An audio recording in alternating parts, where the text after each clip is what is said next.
Hey guys, I'm back with Russia, and Russia starts out the game with $37.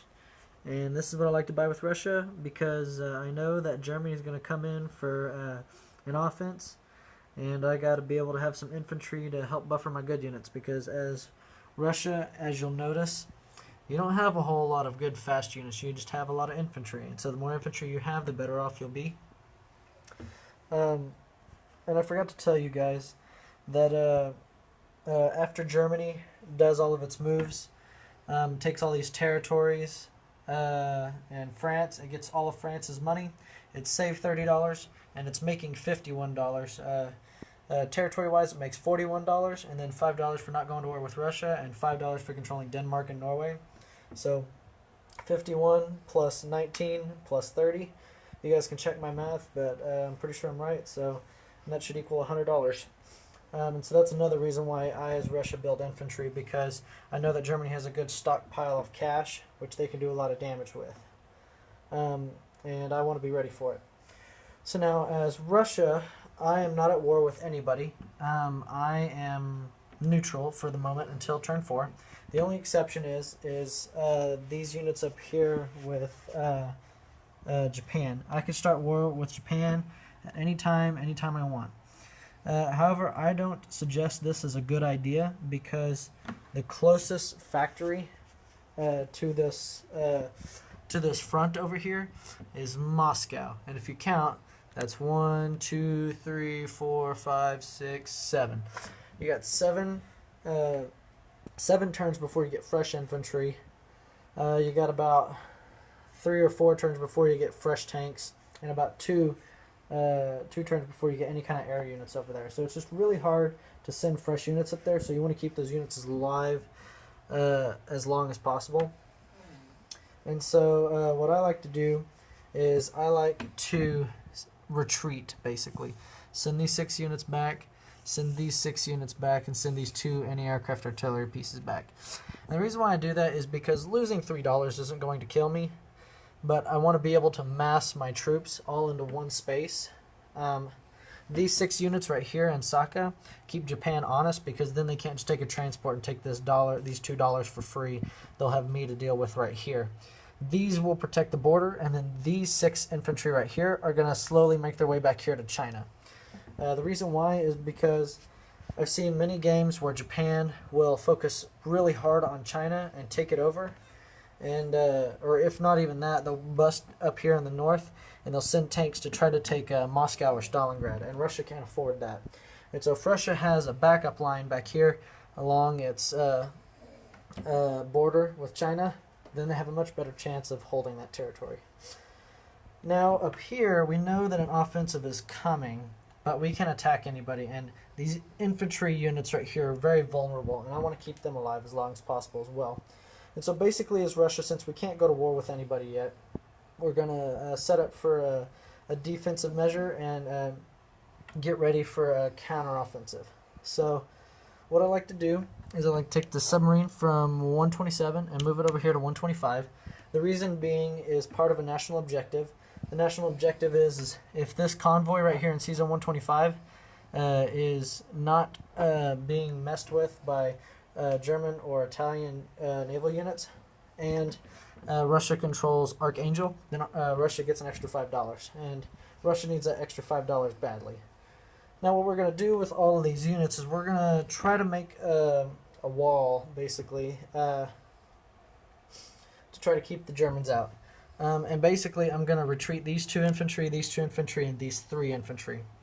And the reason why is because Bessarabia is worth nothing to me. Eastern Poland's only worth $1, and Baltic States is only worth $1. But if I pull back, I'm in much better position for a counteroffensive.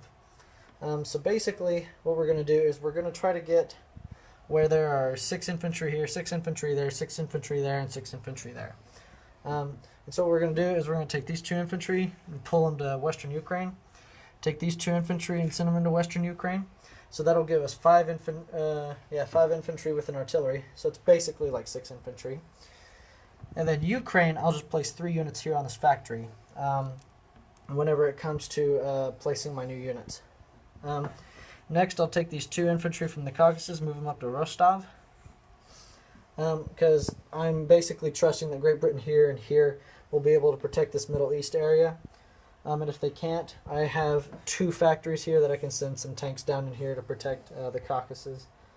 Now the next thing we're going to do is we're going to try to get a good mass of infantry here for counter-offensive measures. Now, as Russia, you have to be careful because the majority of your money is down here in the south. You can give up this northern factory and a couple spaces up here, but you've got to hold on to this right here because that's where the majority of your money is. That's where all the spaces that are worth $2 are. And you can't afford to lose those. And so what I like to do is I like to send as many units down that way as possible, but still showing that I'm willing to fight for this factory up here and that Germany's not going to be able to take it easily. And so we're still going to retreat. We're going to take these 3 infantry from the Baltic states into here. That gives us 4. Move the guy from Archangel. That's 5. And then we're going to take 5 infantry from Leningrad and put it into here. And so that's going to give us 10 infantry. So we got ourselves a nice good force, and eventually they're going to start moving this way to help defend the southern area. And then we're going to take these 3 infantry from Vyborg, put them into Leningrad, these 2 infantry from Karelia, and put them into Leningrad. So now we've got 6 infantry and an artillery and 2 anti-aircraft guns in Leningrad. And we can place more units there, we can send some tanks, we can do all kinds of stuff. So this is, in my opinion, a good infantry setup right here. Moving all your infantry into specified pockets that interlink and that are made for a counteroffensive. Now, we don't want Germany using this transport to help take Leningrad with an amphibious assault. So we're going to move this sub out in defensive position and this cruiser out in defensive position. So now they have to get through my blockers in order to get to C-Zone 115 to use an amphibious assault. So it just hampers the Germans down a couple turns, lets me build up some defensive units, and helps me keep on to the territories that I have. And now the last thing is Russia. Is in any counteroffensive you have to have heavy, fast units such as tanks or airplanes. Mechanized infantry to help buffer those tanks. And so what I like to do is I like to take these guys and everything from the capital and put them into Bryansk. Moving the infantry, artillery, and the anti-aircraft guns down south to protect where my money comes from. And take this plane from Leningrad, send it here into Bryansk. And I'm leaving a fighter here in Russia because I'll show you what I'll do with that next. But the reason why I do that is because now I have all these tanks and mechs and planes that can move pretty fast.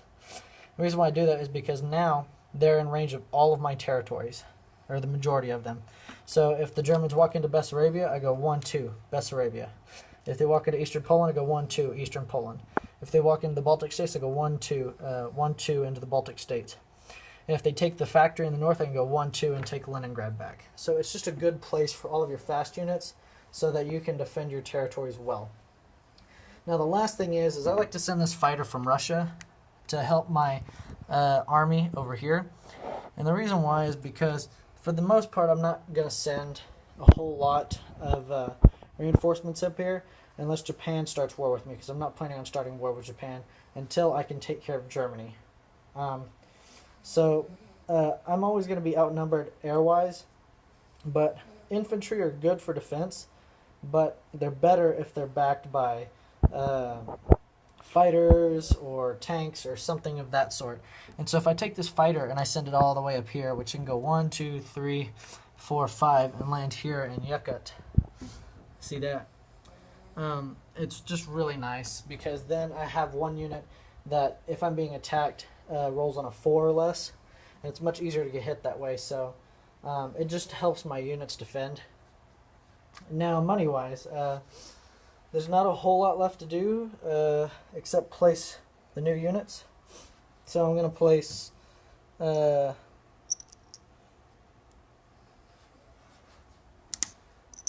I'm going to place 3 units up here in this factory.